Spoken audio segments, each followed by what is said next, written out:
Sejumlah pertanyaan mengiringi penetapan status tersangka untuk Thomas Trikasih Lembong lantaran belum ada bukti penerimaan aliran uang ke mantan Menteri Perdagangan tersebut. Namun Kejaksaan Agung menekankan di kasus dugaan korupsi impor gula tidak perlukan bukti tersebut.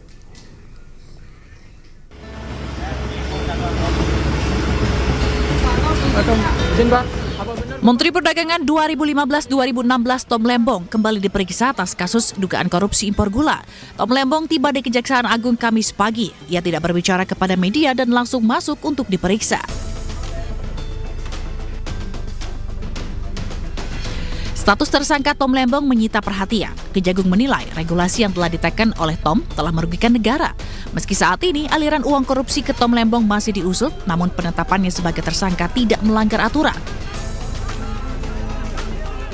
Nah, terkait dengan kerugian keuangan negara yang sudah disampaikan bahwa ini kan akan terus dihitung, ya, dihitung untuk pastinya seperti apa, dan mengenai aliran dana itu akan didalami juga, ya, apakah karena kalau kita lihat kan tersangka sebagai regulator, ya, bersama dengan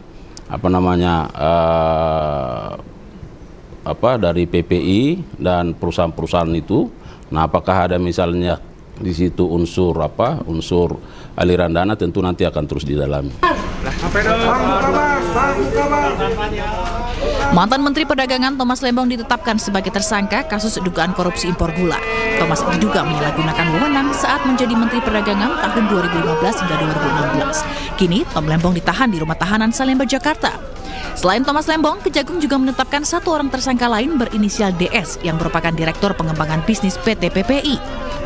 Kejaksaan Agung mengaku tidak ada unsur politisasi dalam penetapan tersangka Tom Lembong. Mereka mengklaim penetapan status itu murni berdasarkan alat bukti. Tim Liputan iNews melaporkan.